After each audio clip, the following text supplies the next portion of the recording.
ఆయన కూటమి గెలుపులో కీలక పాత్ర పోషించాడు. కూటమి గెలుపులో పవన్, చంద్రబాబు పాత్ర ఎంత కీలకమో ఆ నాయకుడి పాత్ర కూడా అంతే కీలకం. పవన్, జగన్, చంద్రబాబులతో సమానంగా జనాదరణ ఉన్న నాయకుడు ఆయన. రాష్ట్రంలో ఏ మూలకు వెళ్ళినా ఆయన చూసేందుకు జనం స్వచ్ఛందంగా తరలివస్తారు. కూటమి అధికారంలోకి వచ్చి 2 ఏళ్లైనా ఇంతవరకు ఆయనకు ప్రాధాన్యత దక్కలేదు. చంద్రబాబు ఇచ్చిన హామీ కూడా నెరవేరలేదు. దీంతో ఆ నాయకుడి అనుచరులు తీవ్ర నిరుత్సాహంలో మునిగిపోయారు. ఇంతలోనే ఆయనతో చంద్రబాబు భేటీ అయ్యారు. మరి ఆ నాయకుడికి పదవి దక్కబోతోందా? ఇంతకు ఎవరా నేత?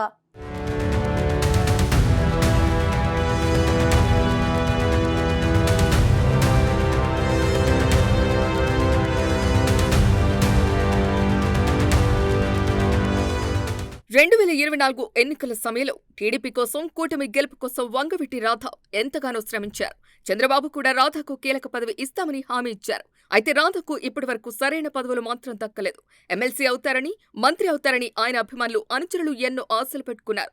కానీ ఆ ఆశలని ఇప్పటివరకు నెరవేరలేదు. కూటమి ప్రభుత్వం అధికారంలోకి వచ్చిన తర్వాత 5 ఎమ్మెల్సీ పదవులు, 4 రాజ్యసభ సీట్లు భర్తీ చేసినా రాధకు మాత్రం అవకాశం రాలేదు. దీంతో ఆయన కూడా బయటకు పెద్దగా అసంతృప్తిని వ్యక్తం చేయకుండా మౌనంగా ఉండిపోయారు. నిజానికి ఏ రోజు పదవుల కోసం పాకులాడిన చరిత్ర రాధకు లేదు. అయితే ప్రస్తుతం ఏపీలో మారిన రాజకీయ పరిణామాలు ఇప్పుడు రాధను మళ్లీ వార్తలోకి తెచ్చాయి. ఇటీవల కాపులకు సంబంధించిన పరిణామాలు ఏపీలో చాలానే చోటు చేసుకున్నాయి. తాజాగా రంగా హత్యోదంతం కూడా మళ్లీ వార్తలోకొచ్చింది. ఈ తరుణంలో రాధను చంద్రబాబు కలవటం ప్రాధాన్యతను సంతరించుకుంది.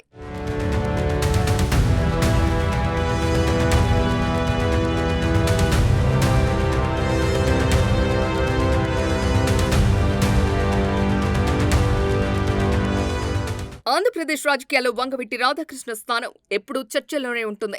ఆయనకు పార్టీలో ఎంత ప్రాధాన్యం ఇస్తారు, ఎప్పుడు కీలక పదవి దక్కుతోంది అన్న ప్రశ్న చాలా కాలంగా ఆయన అనుచరులను వెంటాడుతోంది. ముఖ్యంగా టీడీపీలో చేరిన తర్వాత నుంచి రాధా పూర్తిగా పార్టీకి అంకిత భావంతో పనిచేస్తున్నప్పటికీ ఇప్పటి వరకు ఆయన స్థాయికి తగ్గ గుర్తింపు రాలేదనే భావన బలంగా కనిపించింది. గత 2 ఎన్నికల సమయంలో రాధా పాత్రను పరిశీలిస్తే ఆయన నేరుగా పోటీ చేయకపోయినా కూటమి అభ్యర్థుల గెలుపు కోసం రాష్ట్ర వ్యాప్తంగా తిరిగి ప్రచారం చేశారు. ముఖ్యంగా 2024 ఎన్నికల సమయంలో ఆయన చేసిన ప్రచారం పార్టీకి ఉపయోగపడిందని టీడీపీ వర్గాలే చెబుతున్నాయి. అయితే ఎన్నికలు పూర్తయి కూటమి అధికారంలోకి వచ్చి 2 ఏళ్లు పూర్తవుతున్నా కూడా రాధాకు కీలక పదవి దక్కకపోవటం ఆయన అనుచరుల్లో అసంతృప్తిని పెంచింది.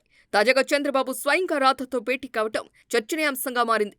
ఈ భేటీ కేవలం ఒక మర్యాదపూర్వక సమావేశం మాత్రమే కాకుండా రాబోయే నిర్ణయాలకు సంకేతంగా భావిస్తున్నారు. చాలా కాలంగా ఎదురు చూస్తున్న అవకాశాలు ఇప్పుడు రాధకు దగ్గరయ్యాయి అన్న అభిప్రాయం ఆయన అనుచరులలో కనిపిస్తోంది.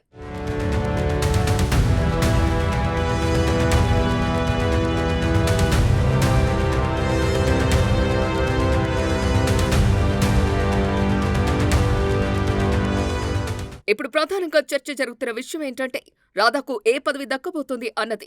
ఓవైపు చూస్తే రాష్ట్రంలో ఖాళీ కాబోతున్న ఎమ్మెల్సీ స్థానాల్లో ఒకటి ఆయనకు కేటాయించే అవకాశం ఉందని ప్రచారం జరుగుతోంది.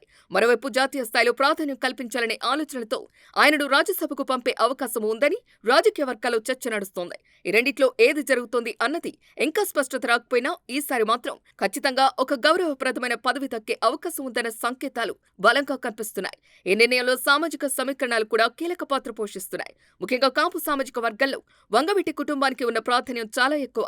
రాష్ట్ర రాజకీయాల్లో ఈ కుటుంబానికి ప్రత్యేకమైన గుర్తింపు ఉంది. ఇలాంటి నేపథ్యంలో రాధకు పదవి ఇవ్వటం ద్వారా ఆ వర్గానికి బలమైన సందేశం పంపాలని చంద్రబాబు ఆలోచిస్తున్నట్టు తెలుస్తోంది. రాజకీయాల్లో సామాజిక సమతుల్యత ఎంత ముఖ్యమో తెలిసిందే. అదే సమయంలో పార్టీకి నిబద్ధతతో పనిచేసిన నాయకులకు గుర్తింపు ఇవ్వటం కూడా అంతే కీలకం.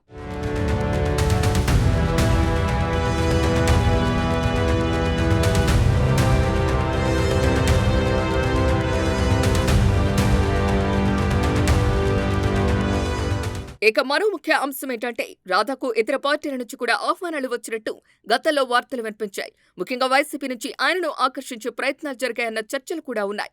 కానీ రాధా మాత్రం టీడీపీ పట్ల తన విధేయతను ఎప్పుడూ మార్చుకోలేదు. ఇదే విషయం ఇప్పుడు ఆయనకు ప్లస్ పాయింట్ గా మారింది. నిబద్ధతతో ఉన్న నాయకుడిని ప్రోత్సహించకపోతే పార్టీకి తప్పు సంకేతాలు వెళ్లే అవకాశం ఉందని టీడీపీ అధిష్టానం కూడా గ్రహించినట్టు తెలుస్తోంది. తాజాగా చంద్రబాబుతో దాదాపు గంటకు పైగా జరిగిన భేటీ తర్వాత రాధా తన అనుచరులతో మాట్లాడిన తీరు కూడా ఆసక్తికరంగా మారింది.